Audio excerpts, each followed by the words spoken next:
Segu-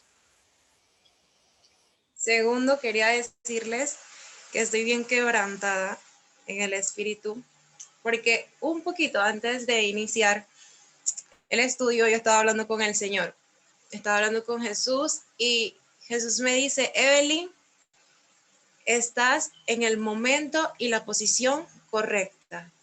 Y cuando Jesús me dice eso, yo me quebranto y le digo, wow, Jesús.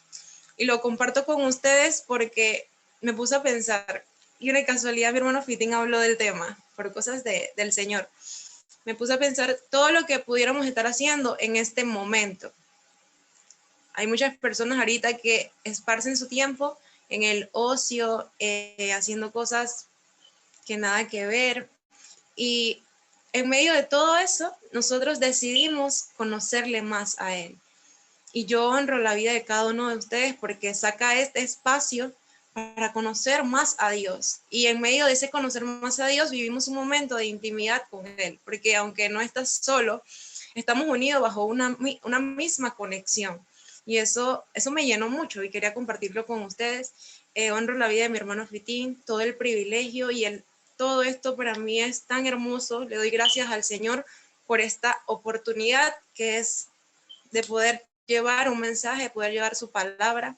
Les amo y vamos a lo que vinimos. Amén.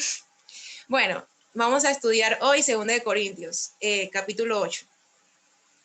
¿Qué pasa? Si tú no escuchaste los días anteriores, te invito a que pases por YouTube y escuches los capítulos anteriores de la segunda carta de Corintios. La verdad ha sido de bendición. El Señor ayer nos llenó de mucha bendición a cada uno de nosotros y de verdad que debemos expandir eso que el Señor nos dio el día de ayer. También te incito a que sigas la página de Hijos de Comunión, leas, escuches los mensajes, los reels, todo lo que se sube y también te encargues de llevar el mensaje de Dios a más personas. Amén. Y bueno, cuando yo escuché, cuando Fitín me dijo que, bueno, hermana, que el miércoles para que dé la enseñanza, yo amén. Ya yo había estudiado el capítulo 8, porque yo estoy estudiando 2 de Corintios. Entonces, cuando yo leo la ofrenda para los santos, apenas que yo leo el capítulo 8, yo digo, ay papito, nos vamos a meter en problemas. Nos vamos a meter en problemas. ¿Saben por qué cuando leí el capítulo 8 supe que nos íbamos a meter en problemas? Porque cada capítulo que nos confronta con nuestra conducta como creyentes, como hijos de Dios, es un problema.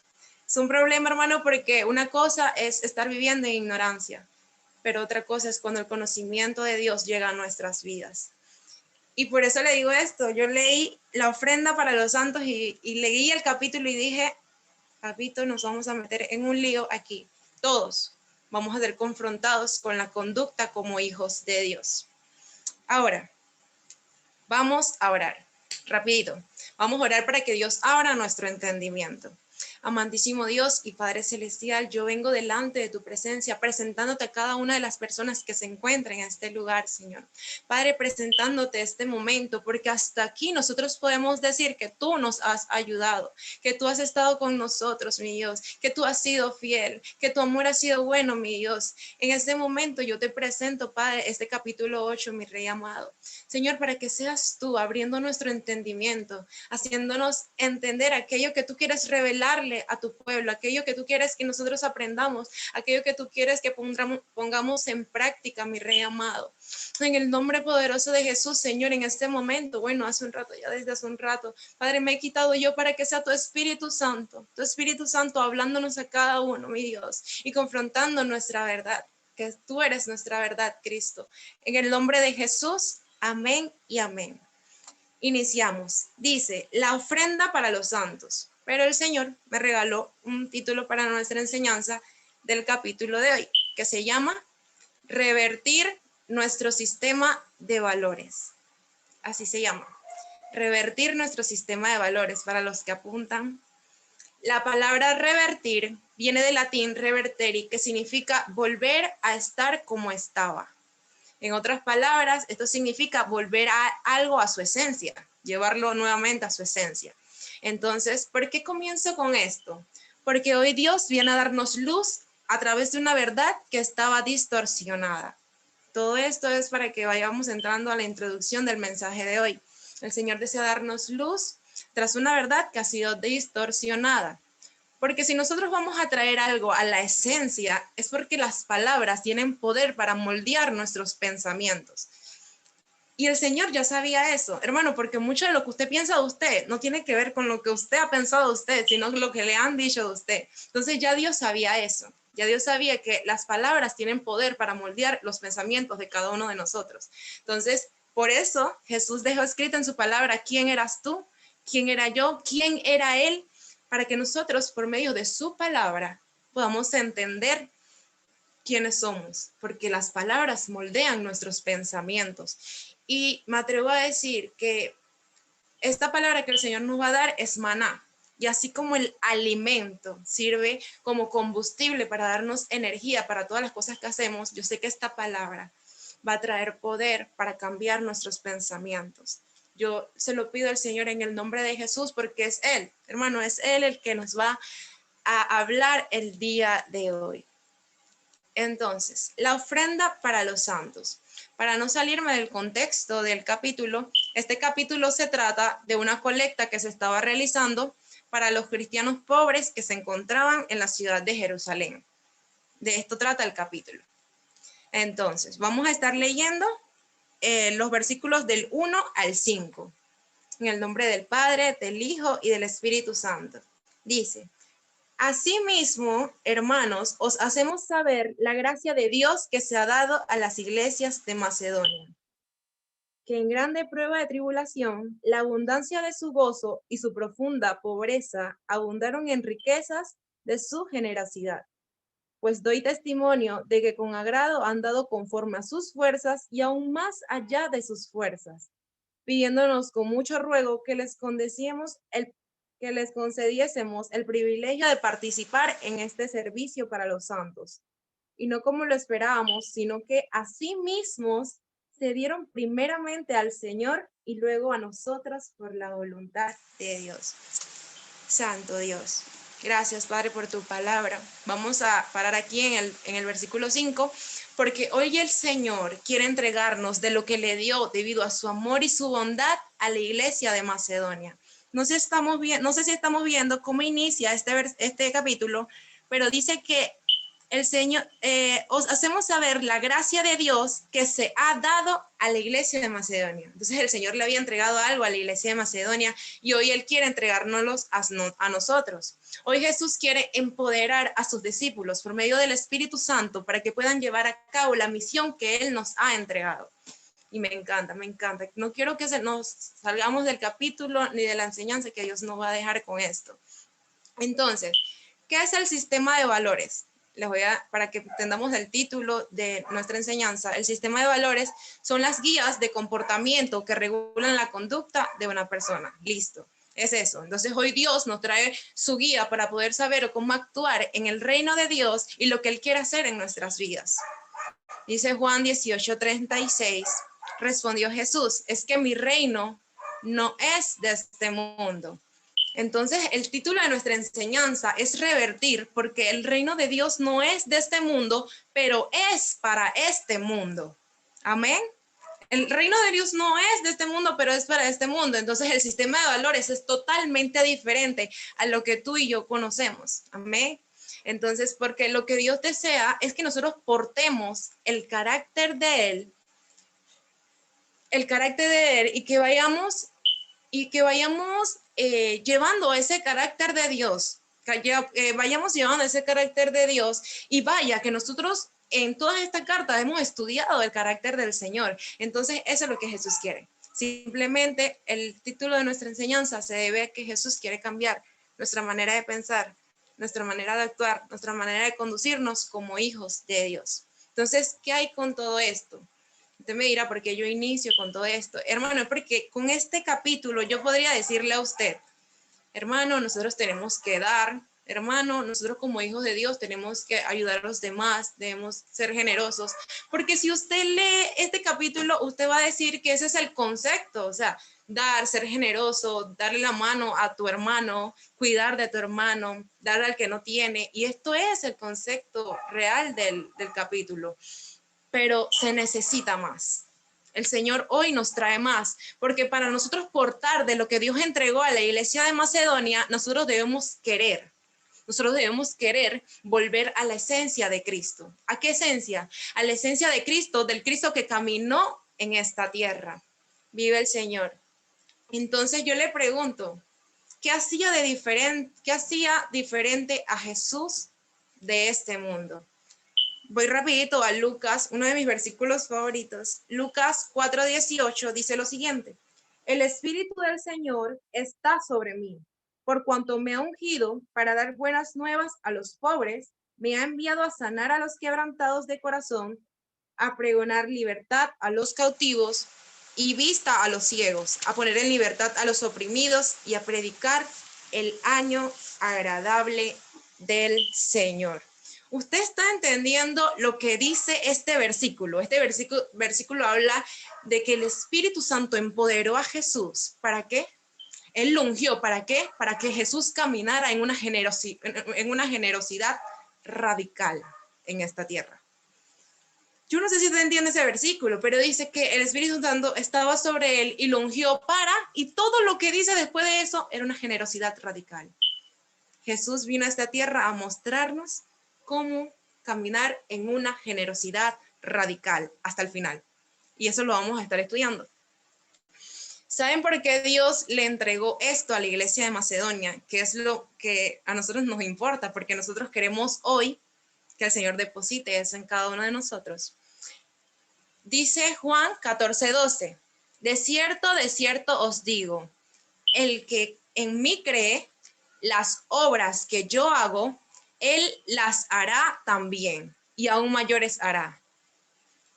El Señor le entregó esto a la iglesia de Macedonia. ¿Saben por qué? Porque la iglesia de Macedonia tiene una fe que conquistó el corazón de Dios. Y aquí entonces les dejo el dato. Porque si ustedes no están llenos, ustedes no tienen nada para dar. Porque un alma llena no tiene nada para ofrecer. Pero aquel que está lleno de Dios, conoce a Dios. Y aquel que conoce a Dios, conoce que su Dios no es un Dios que trabaja por obra lógica humana. Aquel que conoce a su Dios sabe que su Dios es un Dios de fe. Aquel que conoce a su Dios sabe que su Dios va más allá de la lógica de nosotros, del concepto de la humanidad. Cuando Jesús dijo, ustedes harán mayores obras que yo me quedé impactada con ese versículo, porque el Señor decía, ustedes harán más obras que yo, y luego yo leo Lucas y me dice que las obras que Jesús hacía eran pura generosidad. Pero cuando las personas estudian esto, dije, Dios, yo voy a sanar enfermos, yo voy a hacer esto, yo voy a hacer esto. Pero ¿con qué intención pensamos en eso? No es lo mismo tener la intención del dar sin recibir que el de llenar tu ego. Entonces, cuando el Señor decía, van a hacer las mismas obras que yo, aún mayores, también hablaba del ser humildes. También él hablaba de ser generosos. También hablaba de ser serviciales. Y esto me traslada de una vez a Hechos 3:6. ¿Saben qué pasó en Hechos 3:6? Dice que Pedro le dijo, no tengo ni plata ni oro, pero de lo que tengo te doy. ¿Saben qué movió a Pedro? ¿Qué es lo que debe mover a la iglesia de hoy? Una fe generosa que conquistó el corazón de Dios. Entonces, vamos a posicionar nuestro corazón a lo que Dios nos está hablando hoy. Yo ahorita mismo no le he tocado tema del dar, del dinero. Quiero que entiendan que esto es más que eso. Quiero que entiendan que el Señor no está hablando de algo interno, de la conducta de sus hijos. Usted me está entendiendo. No es lo mismo que yo diga, yo quiero que esta hermana sea sana. Yo quiero que el Señor me use para que esta hermana sea sana. Pero ¿cuál es la intención? ¿Cuál es la intención por la que quieres que la hermana sea sana? ¿Tú quieres que la hermana sea sana para que sea sana o para alimentar tu ego de que el Señor te usó como instrumento para sanar a una persona? Entonces, esto es lo que el Señor quiere traernos hoy. Vamos a prestarle mucha atención, vamos a posicionar nuestro corazón para lo que Dios está hablándonos. Dice el versículo 2, que en gran prueba de tribulación, la abundancia de su gozo y su profunda pobreza abundaron en riquezas de su generosidad. Cuando volvemos a la esencia de Cristo, cuando nuestra perspectiva de una prueba, de una aflicción, de una escasez cambia, nuestro corazón cambia. Porque muchas veces nosotros queremos que el Señor cambie nuestra situación, pero el Señor está usando esa situación para cambiar nuestro corazón. Entonces, debemos orar bien, debemos entregar las cosas al Señor de la manera correcta, porque el Señor usa muchas veces las situaciones para cambiar nuestro corazón y no sabemos lo que el Señor está haciendo en ese momento en nuestro corazón. Las iglesias de Macedonia estaban viviendo algo que Jesús nos entregó, nos regaló en Santiago 1:2. Dice Santiago 1:2, tened sumo gozo cuando halléis en diversas pruebas. Tened gozo cuando halléis en diversas pruebas. Ellos estaban viviendo eso. O sea, no por algo escrito, ellos estaban viviendo eso. Halléis gozosos cuando se encuentren en diversas pruebas. Algo que tenemos que entender en el reino de los cielos, en el reino de Dios, que todo produce algo. Todo. La atmósfera espiritual es así. Que tú te mantengas en medio de una aflicción gozoso, eso produce algo. Que tú te dejes derrotar de una aflicción, eso produce algo. Todo en el reino de Dios se trata de algo que Jesús produce. Entonces, ¿saben qué produció el gozo ante la aflicción? ¿Qué produjo el gozo ante la aflicción? Gran generosidad. El gozo en medio de la aflicción trajo gran generosidad. ¿Sabes por qué cuando Dios deposita de su gran generosidad en ti, nunca se trata de tu aflicción, de tu escasez? Porque es que la generosidad que Dios deposita en ti no se trata de ti, ni de lo que eres, ni de lo que tienes. Se trata de lo que portas del reino de Dios. Voy a repetir esto, hermanos. Cuando el Señor deposita generosidad, bondad en ti, no se trata ni de lo que tienes, ni de lo que eres, sino de lo que portas del reino de Dios. Hermano, porque si leemos el versículo 3 y 4 dice, esa persona, escuchen de quiénes nosotros estamos hablando. Nosotros estamos hablando de un pueblo que se encontraba en aflicción. O sea, ellos estaban pasando por algo, estaban en tribulación. En el 2 nos dice prueba de tribulación. Ellos estaban pasando por situaciones. Y el versículo 2 nos dice eso y después el 3 y el 4 nos dice, pues doy testimonio de que con gran agrado han dado conforme a sus fuerzas y aún más allá de sus fuerzas. O sea, ¿en qué cabeza cabe esto? No solo Pablo toma la iglesia de Macedonia para decir que fue un pueblo que enseñó a dar, que fue generoso. ¿En qué cabeza cabe que en medio de una aflicción nace dar? O sea, vemos ese versículo y después vemos el otro y quedamos como que estas dos escenas no conjugan, ¿no? Pero aquí va el detalle de Dios. Dice Lucas 6:45, el hombre bueno, del buen tesoro de su corazón, saca lo bueno. Yo no sé si ustedes le han dicho que en momentos de cuando yo estoy molesta, es que ahí te revelas quién eres. En momentos de no sé qué, ahí es que te revelas cómo tú eres en realidad. Bueno, dice, el hombre bueno, del buen tesoro de su corazón, saca lo bueno. Y el Señor nos explica que un tesoro es aquello que nosotros amamos, que establecemos como prioridad. El pueblo de Macedonia había depositado en su corazón aquello que tenía un destino eterno. ¡Wow! ¿Qué visión tenía esa iglesia? Ellos están pasando por tribulación. Eso es una visión, hermano. Eso es por fe. Por fe, porque si a nosotros nos dicen que ellos estaban pasando por algo y ellos dieron más de su fuerza, es porque ellos tenían una visión, ellos tenían un camino, un destino por el cual ellos estaban caminando, que es lo que hoy Jesucristo anhela y desea de nosotros.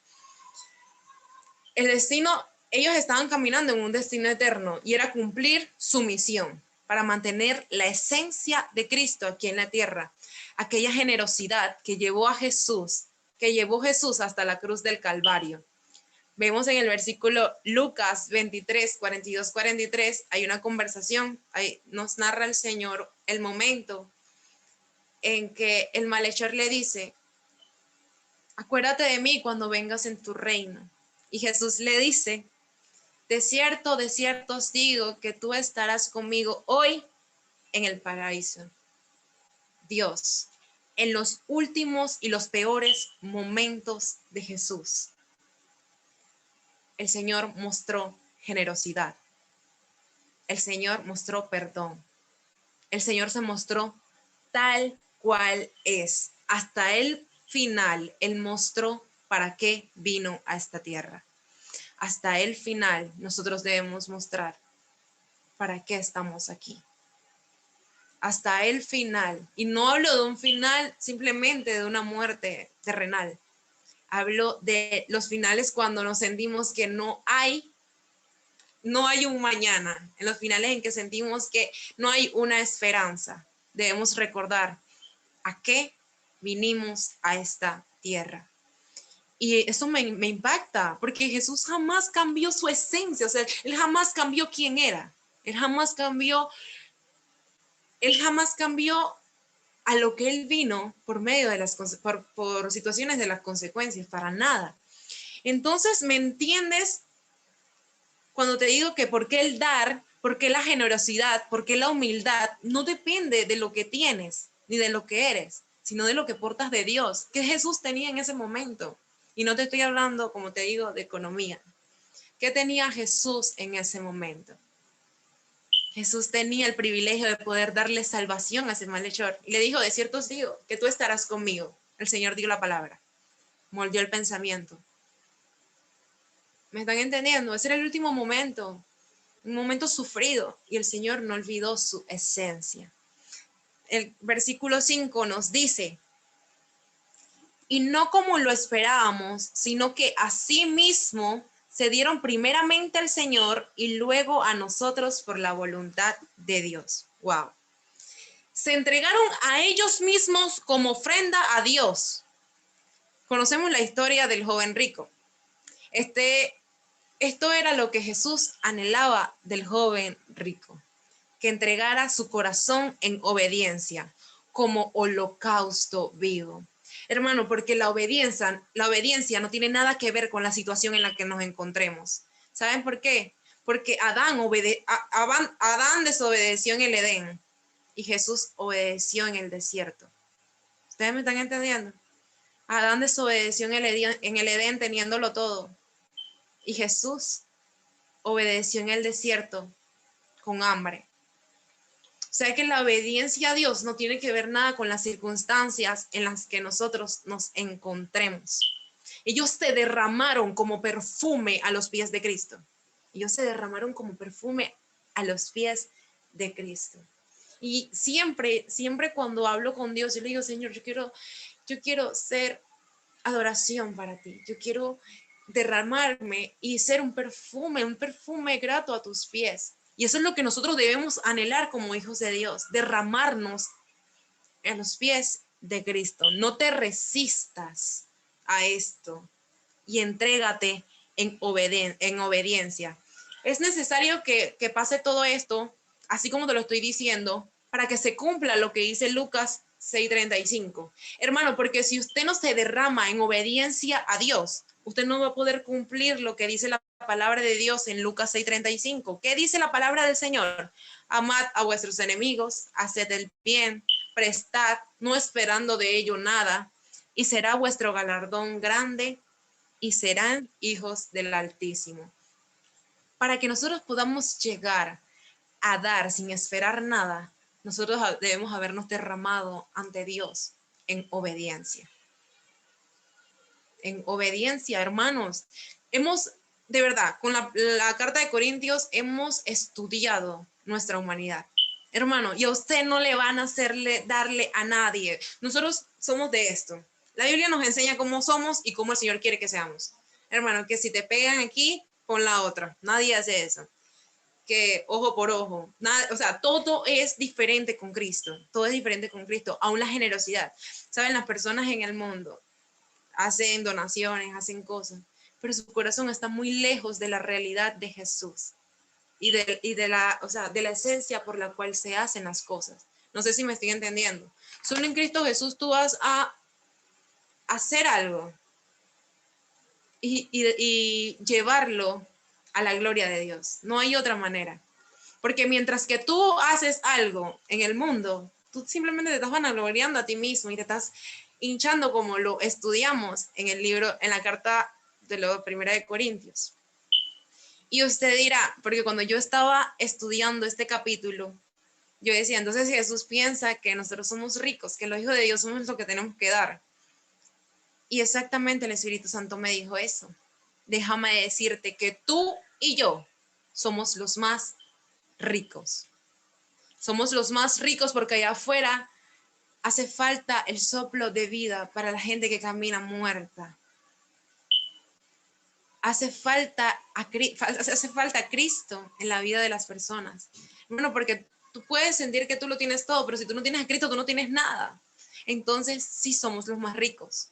Wow, qué bienaventurados somos de poder tener al Señor, porque muchos no lo tienen. Entonces, cambiemos el concepto del dar. ¿Qué es lo que estamos dando al mundo? ¿Qué es lo que estamos dando como hermanos en Cristo? Cambiemos el concepto. Vamos a seguir estudiando los versículos. Entonces, vamos a leer el 6 y el 7. Dice, de manera que exhortamos a Tito para que tal que comenzó antes, asimismo acabe también entre vosotros esta obra de gracia. Por tanto, como en todo abundáis en fe, en palabra, en ciencia, en toda solicitud y en vuestro amor para con nosotros, abundad también en esta gracia. Si vemos en estos dos versículos, el Señor nos habla directamente a la gracia. Entonces vamos a hablar de esa gracia. ¿Qué significa esa gracia que hablaba Pablo ahí? Porque cuando nosotros escuchamos la palabra gracia, de una vez nos vamos a ese favor inmerecido de Dios, ese favor que nosotros tenemos de Dios. Porque esa palabra fue adoptada por los hijos de Dios por medio del Espíritu Santo, que fue el que le dio poder y gloria a la palabra gracia, la gracia de Dios. Y eso es que la gracia, de una vez, el favor inmerecido de Dios. Pero si estudiamos la palabra gracia, en griego encontramos la palabra charis. Charis significa gracia exterior. Ustedes le han dicho, oye, pero la muchacha tiene gracia, yo tengo gracia. Porque eso simboliza la belleza exterior. Entonces, dice que la belleza exterior, ¿cómo se dice? La gracia exterior simboliza lo que es la belleza, la amabilidad, la buena voluntad, la gratitud. Esto significa que esa gracia es todo lo que Dios desea que portes de Él. O sea, eso es lo que nos estaba hablando Pablo cuando hablaba de esa gracia. La gracia de Dios es la pasión que Dios tiene de compartir toda su bondad. Esto es lo que estaba hablándonos Pablo en este versículo. La pasión que Dios tiene por brindarnos de su bondad. O sea que está en el corazón de Dios. O sea que es la voluntad del Padre que todos tengamos la gracia de Él, que es su bondad, que es su generosidad, que es su amor para con todos. O sea que esto no se trata, hermano, de que a unos les fue dado y a otros no. El deseo y el anhelo del Señor es que todos tengamos la pasión que Dios tiene por mostrar su bondad al mundo entero. Entonces, es Dios quien te hace generoso, es Dios quien te hace noble, es Dios quien te hace servidor, es Dios quien te hace humilde. Y nosotros debemos aprender a vivir en esa gracia. Debemos aprender a vivir en esa gracia que es desear dar de la bondad de Dios a otros. Esa es la gracia en la que nosotros tenemos que vivir. Yo me pregunto, dice el capítulo 7, por tanto, como en todo abundáis. O sea, yo me pregunto, ¿cómo es que ellos teniéndolo todo, o sea, sobresaliendo en todo, tenían los mejores oradores, predicadores, los mejores ministerios? Yo me imagino si Iglesia de Corintios era una cosa intachable, inexplicable, increíble. Pablo tenía que decirles esto. ¿Por qué Pablo tenía que decirles esto? Y el Señor me dice, porque se trata de algo que no practicamos. Llevamos la obra de Dios y olvidamos misericordia quiero. Y cuando llevamos la obra de Dios bajo nuestra voluntad, bajo nuestras emociones, bajo nuestros sentimientos, lo único que estamos haciendo es alimentando el ego. Cuando el Señor me regaló esto, me decía, Evelyn, lo nacido de la carne, carne es. Y me impacta, porque entonces significa que la obra que tú estás llevando de Dios carnalmente es todo un show. Es todo un show donde el orgullo te ciega y nada importa más que solo tú. La obra de Dios, tú no eres protagonista. Tú no eres el protagonista de la obra de Dios. Cuando tú comienzas a ser el protagonista de la obra de Dios, algo está mal. Porque todo lo que el Señor ha dado es para con otros. Todo. Aún murió por nosotros. Todo, no, nada tenía que ver con él, todo tenía que ver con otros. Entonces la obra de Dios siempre tiene que ver con los demás y no contigo. Si tú estás siendo protagonista de la obra de Dios, definitivamente algo debe estar mal. Porque el Señor no nos ha llamado a ser protagonistas, a ser principales. El Señor nos ha llamado a dar de lo que Él nos da, a servir, a amar. Y hermano, esta enseñanza definitivamente no es una enseñanza para motivar a nadie, ni para emocionar a nadie, ni para... Esta enseñanza ni siquiera es de muchos amenes. Esta enseñanza nos confronta mucho como hijos de Dios. Y lo que el Espíritu Santo quiere es que nosotros nos pongamos a pensar en cómo estamos llevando la misión de Dios en esta tierra. El caminar de Jesús era un caminar de verdad con amor, porque Jesús sabía la misión de su camino, que es la misma que nosotros tenemos. Dice 2 de Corintios, que lo estudiamos en 3:18, reconciliar a la gente con Él. Nosotros fuimos llamados a reconciliar a las personas con Él. Y quiero que sepas que a muchas personas no le funciona una llamadita al Padre, ¿saben? Porque ojalá la gente entendiera lo que simboliza orar. Ojalá la gente entendiera que con una oración tu vida puede cambiar, pero la gente no entiende eso. Y muchas personas van a ser como Tomás, que tuvo que ver. Y hoy Jesús quiere vertir de su bondad en ti. En el nombre de Jesús, yo le pido a Dios que vierta de su bondad en ti, que vierta de su bondad en mí. Porque muchas personas van a ser como Tomás, necesitan verlo para creer, necesitan verlo para creer. Y tú eres el representante de Jesús en esta tierra. Entonces, si las personas necesitan ver a Jesús para creer, nosotros tenemos que ser como Jesús, como el Jesús que caminó en esta tierra. No podemos evadir esto, o sea, no podemos... Lo que ha pasado con el Evangelio muchas veces es que cada uno tiene como un Jesús distinto, ¿me entienden? Y no se trata de un Jesús distinto, se trata del mismo Jesús que caminó en esta tierra, que quiere que caminemos exactamente igual a Él. Vamos a leer el versículo 8 y 9.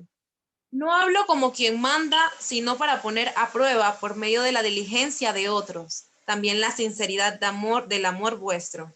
Porque ya conocéis la gracia de nuestro Señor Jesucristo, que por amor a vosotros se hizo pobre, siendo rico, para que vosotros con su pobreza fuésemos enriquecidos.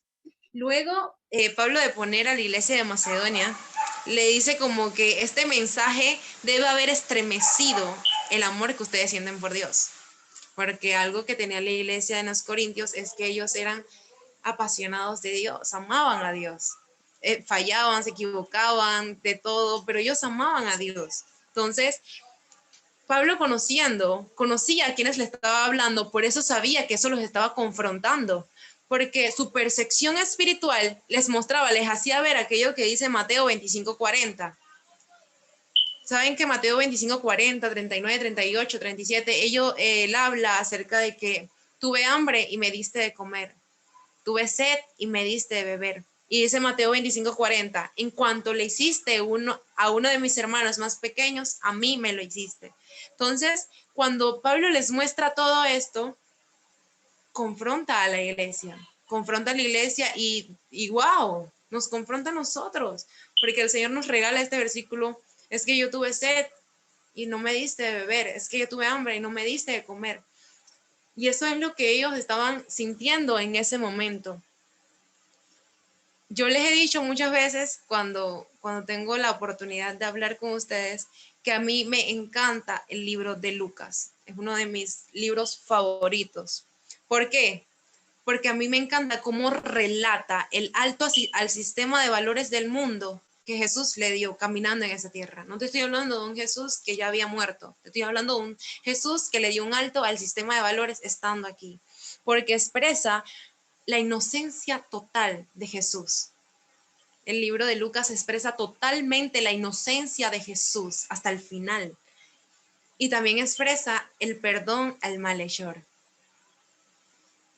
Es el único libro que habla acerca de esta conversación. ¿Y qué yo te quiero decir con esto? Que hasta la muerte hubo acto de generosidad y de perdón. Y solo cuando nosotros nos sometemos a ese reino de Jesús representado hasta la cruz, experimentamos al Jesús verdadero. ¿Ustedes me están entendiendo? Solo cuando tú te sometes a ese reino de Jesús que fue hasta la cruz, conoces al verdadero Jesús, porque nadie puede expresar el amor de Dios, la generosidad, con alegría, sin antes haberlo experimentado. Nadie puede. Si nosotros no nos sometemos, si nosotros no lo vivimos, es imposible. Es imposible yo poder darte de lo que no tengo. Es imposible yo poder brindarte de aquello que no he experimentado, de aquello que yo no he vivido. Vamos a seguir leyendo del 10 hasta el 12, dice, y en esto doy mi consejo, porque esto os conviene a vosotros, que comenzasteis antes, no solo a hacerlo, sino también a quererlo, desde el año pasado. Ahora pues llevad también a cabo el hacerlo, para que como estuvisteis pronto a querer, así también lo estés en cumplir conforme a lo que tengáis. Porque si primero hay voluntad dispuesta, será acepta según lo que uno tiene, no según lo que uno no tiene. ¿Cuál era la situación de los corintios? Una debilidad de la iglesia de Corintios es que eran muy emocionales y la emoción tiende a desviarte de tu asignación. Voy a repetirlo. La iglesia de Corintios era muy emocional, muchas veces era muy emocional y la emoción tiende a desviarte de tu asignación. Y obviamente una emoción no significa algo, quiero que entendamos esto, no significa algo bueno.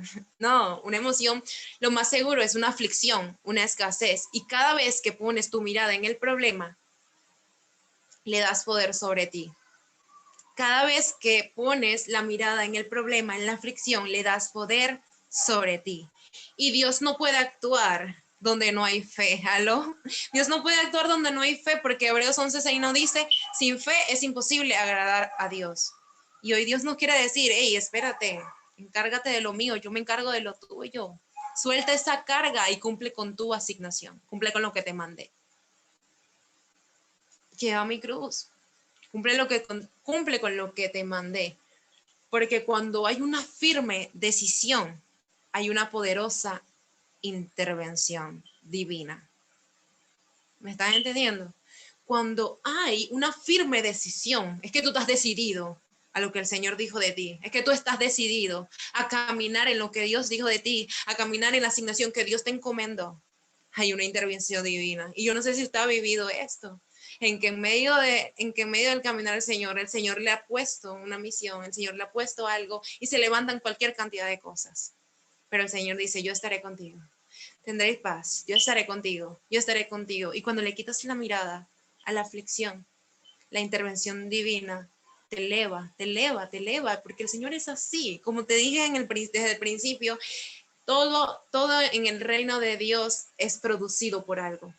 Nosotros nos encargamos de producir, de cerrar, de abrir, y por eso no entendemos por qué al hermano le va así, por qué a mí no me va así, por qué esto, porque el reino de Dios es así, lamentablemente, dirían otros. Es por fe y es produciendo, es creyendo, es siendo atrevidos. Dice que el reino de Dios lo arrebatan los valientes. Así que, hermano, aferrémonos a esto. Alabemos al Señor en medio de cualquier situación, alabemos a Dios y mantengámonos firme en la asignación que Dios nos ha dado. ¿Cuál es la asignación que Dios nos ha dado? Ser la esencia de Él en esta tierra. Ser la esencia de Él en esta tierra. Vamos a leer del 13 al 15. Porque no digo esto para que haya para otros holgura y para otros estrechez, sino para que en este tiempo, con igualdad, la abundancia vuestra supla la escasez de ellos, para que también la abundancia de ellos supla la necesidad vuestra, para que haya igualdad. Como está escrito, el que recogió mucho no tuvo más, y el que poco no tuvo menos. Cuando Dios deposita de su bondad en ti, las cosas que veías normales, comienzas a verlas injustas. No sé si me estás entendiendo, pero cuando Jesús deposita, y esto lo estamos diciendo para que te autoexamines, cuando Dios deposita de su bondad en ti, comienzas a ver injusto aquello que veías normal. Comienzas a actuar a base de pura bondad, quitándole el ojo a tu necesidad. Comienzas a actuar a pura bondad, quitándole el ojo a tu necesidad. Voy a contar un testimonio rapidísimo. Yo venía de vacunarme, la segunda dosis, salí de mi casa tempranito. Cosa de Evelyn Mabel es no desayunar. No desayuné, me fui a vacunar. Ay, no desayuné. Tenía hambre. Entonces, cuando voy saliendo del lugar donde me vacuné, me dan una canastita así, bien bonita. Una vasija de agua, una manzana, una galleta de soda, un juguito de carrizo, y un policía me regaló un emparedado. Obviamente, no sé, fue cosa del Señor. Y cuando yo voy subiendo el puente para cruzar, para ir a mi casa, hay un hombre sentado, un indigente sentado, no, bueno, no como una persona, no parecía indigente, era un hombre sentado como que muy frustrado de su vida. Y yo me quedé ahí.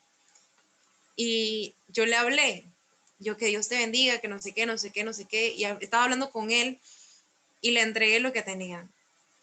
Y cuando seguí caminando dije, wow, el Espíritu Santo había hablado a mi vida. ¿Saben? Porque yo todavía no iba para mi casa, pero yo decía, si el Señor me permite llegar a mi casa, yo voy a comer. En otro momento, esto es testificando acerca de lo que el Señor nos da en su palabra. En otro momento yo sigo caminando y normal, yo le doy la bendición, hablo con él y sigo caminando, pero el Espíritu Santo, hey, no. Y yo le entregué mi desayuno, porque el Señor quita, cuando Él se deposita en ti, quita el ojo de tu necesidad. Yo tenía hambre, de verdad, yo tenía hambre en ese momento, pero en ese momento dejé de pensar en el hambre que tenía y me despojé. Y eso es lo que hace el Señor cuando se vierte en ti, cuando vierte bondad en ti. Y esto lo digo, como les digo, para llevar a mención lo que el Señor nos entregó en este momento, porque cuando tú entiendes que lo que eres y lo que tienes es de Dios, no estás compartiendo de lo tuyo. Tú no estás compartiendo de lo tuyo, tú estás dando de Jesús, estás vertiendo de su amor. Entonces, eso es lo que Jesús quiere que entendamos, que lo que yo soy y lo que yo tengo no me pertenece a mí, es de Dios. Todo lo que nosotros tenemos es de Dios y es gracias a Dios. Entonces, usted no está compartiendo de lo de usted, usted está entregando de lo de Jesús, vertiendo su amor en otros. Por eso yo amo la iglesia de Hechos. En 4:32 dice, todos unidos de corazón y espíritu consideraban que sus posesiones no eran propias, así que compartían todo lo que tenían. Hemos perdido la bondad de Jesús en nuestras vidas. Muchas veces no vamos a decir que no vamos a decir que no. Nos enfocamos mucho en la obra del Señor y olvidamos que una principal obra como hijos de Dios es mostrar la generosidad del Señor en esta tierra. Y ahí se comprende lo que es el sistema de igualdad, porque hermanos, yo ahorita no tengo para depositarle a cada uno de ustedes en su cuenta de banco. Quizás el 15 de octubre sí tenga. No, mentira. No voy a tener tampoco para depositarles en su cuenta de banco. Pero sí, sería muy egoísta de mi parte si yo no les diera a ustedes de aquello que el Señor me enseña. Si yo no vierto en ustedes de aquello que el Señor me ha dado a mí, sería muy egoísta de mi parte. Y así trabaja la desigualdad en los caminares del Señor. Bueno, porque yo no tengo nada más para darle, pero si el Señor me entregó algo, ¿cómo yo voy a quedármelo? ¿Para hincharme? ¿Para hincharme de conocimiento? No, hermano, nosotros no fuimos llamados a eso. Nosotros no fuimos llamados a eso. Vamos a leer, para ir terminando, del 16 hasta el final. Dice, pero gracias a Dios que puso en el corazón de Tito la misma solicitud por vosotros. Pues a la verdad recibió la exhortación, pero estando también muy solícito por su propia voluntad, partió para ir a vosotros. Y enviamos juntamente con él al hermano, cuya alabanza en el evangelio se oye por todas las iglesias. Wow.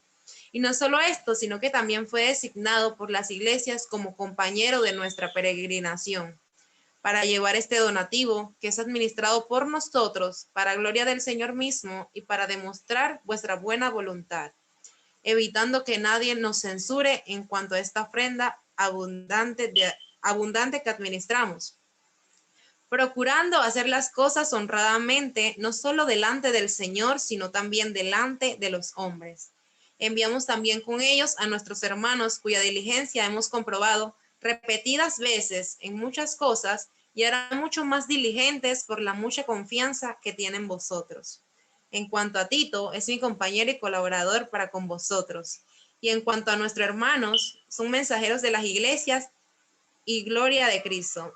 Mostrad pues para con ellos ante las iglesias la prueba de vuestro amor y de nuestro gloriarnos respecto de vosotros. A mí me encanta cómo termina este capítulo.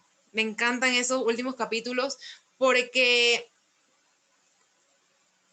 el Señor me ha estado hablando de esto en estos días y para cada misión hay un asignado. Dice Juan 3:27, no puede el hombre recibir nada si no fuera dado por el cielo. Para manejar la obra de Dios se necesita un orden, se necesita transparencia, se necesita un llamado, se necesita entrega. Porque nuestro testimonio muchas veces van a ser las cartas que otros van a leer.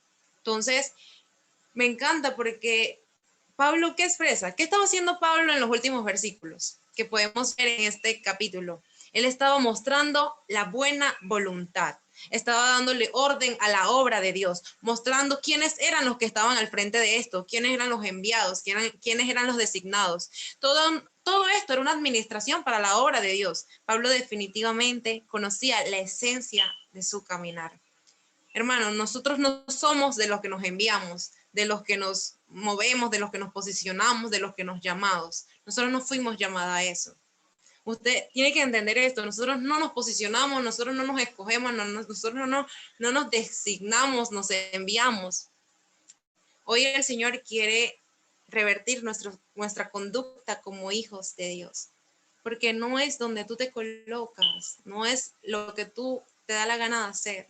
Es lo que la voluntad del Padre quiere hacer en nuestras vidas.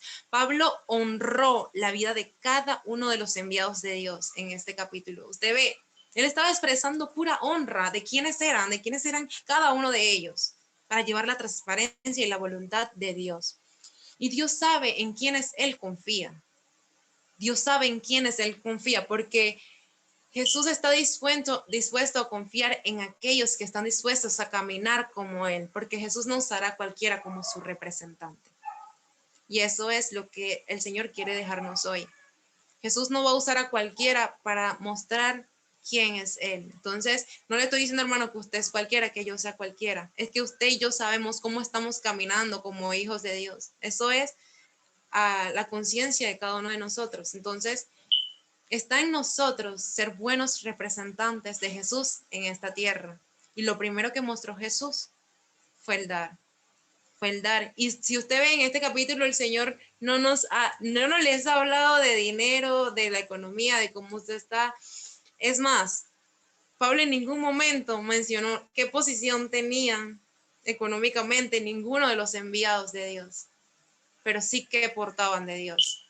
Entonces, valoremos lo que portamos de Dios, que es mucho más que lo que puedas dar de efectivo. Que Dios me los bendiga. Les amo. Un saludo a todos. Amén. A mí, yo estaba buscando ahorita una referencia aquí, porque hoy estuvo, wow, buenísimo. Y dice la Biblia en Mateo 6:24. Déjeme cerrar esto acá.